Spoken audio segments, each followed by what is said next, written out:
So one thing that I'm doing very differently is for the next few weeks, I'm going to be playing with what they call a Sunday bag. So this is a tiny little bag that only fits probably about 6 clubs.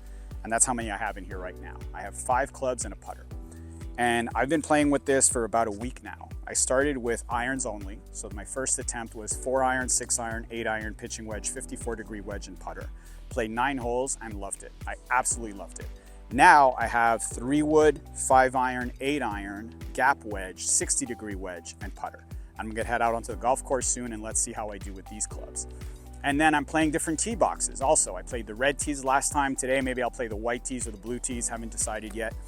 What I love about this, number one, creativity. It forces you to be creative. When you have to hit a 5 iron the distance of a 6 iron, when you have to get a little extra out of your 8 iron to do a 7 irons distance, you're starting to play with creativity. 2, you get way more focused because when you have to hit this really creative shot, it forces you to be way more focused on the shot you're gonna hit.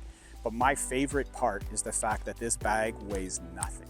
I love walking in golf. I do not like pushing a big cart, and I cannot handle the full bag on my back. So by having this tiny little bag, I can just go out onto the golf course. It's super light. It just straps on my back. I kind of feel like a samurai warrior putting his sword on his back to go off to battle. And it's just such an amazing feeling to be able to walk with so much freedom and basically this tiny little bag. And I love it. I really, really love it. So if you're looking for a way to improve whatever it is you're trying to improve, if you're trying to get better at irons, use just irons.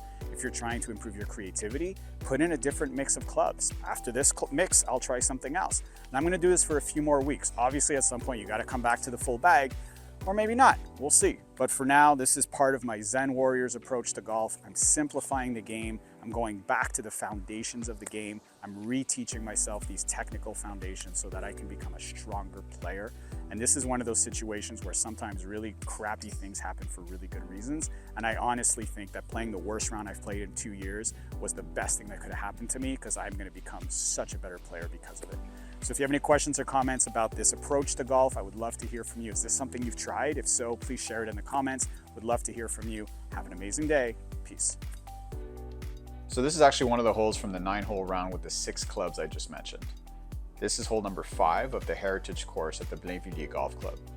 It plays a little under 400 yards from the blue tees I'm playing.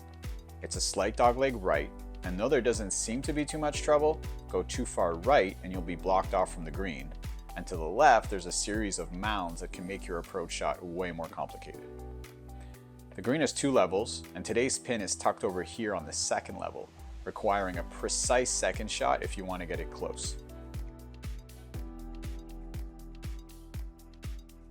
I'm obviously going 3 wood off the tee since I'm not carrying a driver. One of the main changes I'm making to my swing is to better use my front leg to generate vertical force and create a more consistent result, especially off the tee. One of the challenges of a significant swing change is having more swing thoughts than usual and accepting that you may hit a few bad shots before the good shots start happening. So I hit 3 wood off the tee on the last hole and it felt a little bit stiff and robotic. So this time I want to keep the same movement pattern while adding more flow and rhythm to my swing.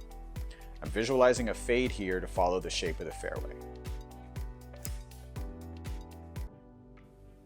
Wow, that felt amazing. The ball followed the exact trajectory I'd visualized, and it looks like it went pretty long for a 3 wood. It definitely feels like I'm getting more speed by pushing off that front leg. Though watching this, I noticed a bit of a slip on my back foot. I'm not sure how much it affects my shot, since this one felt pretty perfect, but it's something I'll work on in my next range session. Perfect spot here, except that I have 148 yards to the pin, and my only option is an 8 iron. My stock 8 iron goes about 160 to 165, so I'll have to get creative here if I want to hit this about 145.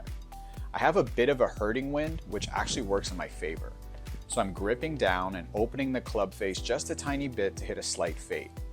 Fading it into the wind should help to increase the spin, take a few yards off my shot, and help it land softly on the green.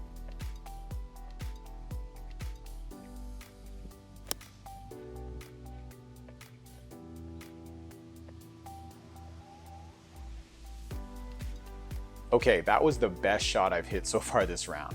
I can't see where the ball finished, but it bounced right near the pin, so I'm hoping the extra spin kept it close.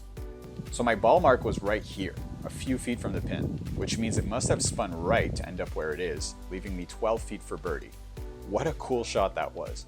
This is why I love this 6-club format. By taking more club and playing more cut, I was able to stop the ball on a green that is usually way less receptive. I'll definitely keep this shot in mind for future rounds. Now I rarely study my putting stroke with video, but I'm noticing that my shaft is inclined at address, something I may want to work on in practice.